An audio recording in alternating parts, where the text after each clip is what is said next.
Hello everyone, I'm Dr. Pooja and today we are going to discuss about a question that is in front of you. If you require more time to give the answer, just pause the video and then play it again, right? So question says, a 68-year-old woman who presented with hematemesis also has heartburn and the stomach pain. Endoscopy shows inflammation involving gastric body and antrum as well as small gastric ulcers are there. Biopsies were positive for H. pylori, here is the nasty bacteria. It damages the gastric mucosa primarily by increasing mucosal levels of which of the following? So let's see the options. A. Ammonium, B. Bile salt, C. Gastrin, and D. NSAIDs. Please remember, it is not going to increase the level of NSAID. So of course, this is out of the question. It is not is going to increase the gastrin because it doesn't have any effect on the G cells, right? It cannot increase the bile salt because bile salts are going to be present in the, you can say, gallbladder and in the intestine, right? So it cannot have the effect on that. So by the exclusion also you can give the answer, that is ammonium. If you want the explanation, look over here, very nice diagram over here. First thing first, this is the H. pylori. Now why it is nasty and what it is going to release and how it is going to harm our stomach, let's see. So these are the epithelial cells, our gastric cells, right? So now see over here, if it is a gastric epithelial cells, this nasty bacteria for the nutrition and other purposes, it is going to lie on the apical membrane of these gastric epithelial cells.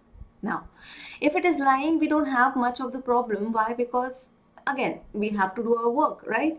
But this bacteria in its cell wall, let's zoom it and zoom it in here. So see over here, this is the urease. Urease is going to be there in the cell wall of this H. pylori. Now what will happen because of this urease? Of course the name is containing ase. Ase, if ase comes in enzyme, we know what it is going to do. It is going to break down, right? So that's what it does. Urea is going to be broken down into ammonia and CO2. Please remember, in the stomach you already have H plus ion.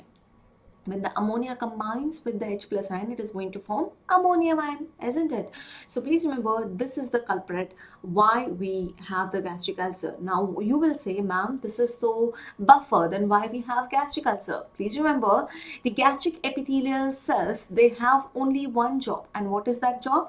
To maintain the pH of the gastric lumen. And how much it should be? 1.2 to 2. Right, that is the normal pH. But when this bacteria is going to come and land on the gastric epithelial cells, it is going to form the covering. So see over here, this bubble like structure is there. Assume that this is the whole ammonia, which is, you can say, producing the alkaline environment for the survival of the bacteria. But there is a problem. Why? Because my gastric epithelial cells, if they have sensors over here, let's say they are sensing the alkaline pH near the apical membrane. So what they will do? They will increase the gastric acid secretion, right? But we do have one more thing. You will say, ma'am, we do have barriers, so we don't need to worry. Yes, it's right. But when multiple such bacteria are going to come and multiple, you can say, ammonium ion is going to form, the gastric acid secretion will increase, but still we do have a barrier.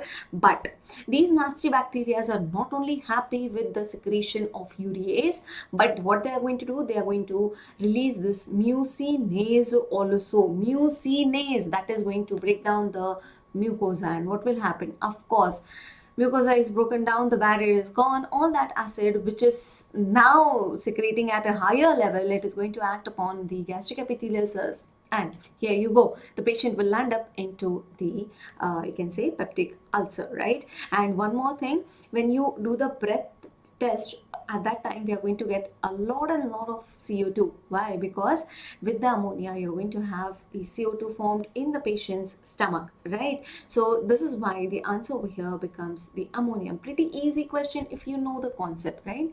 I hope you like the session. All the best.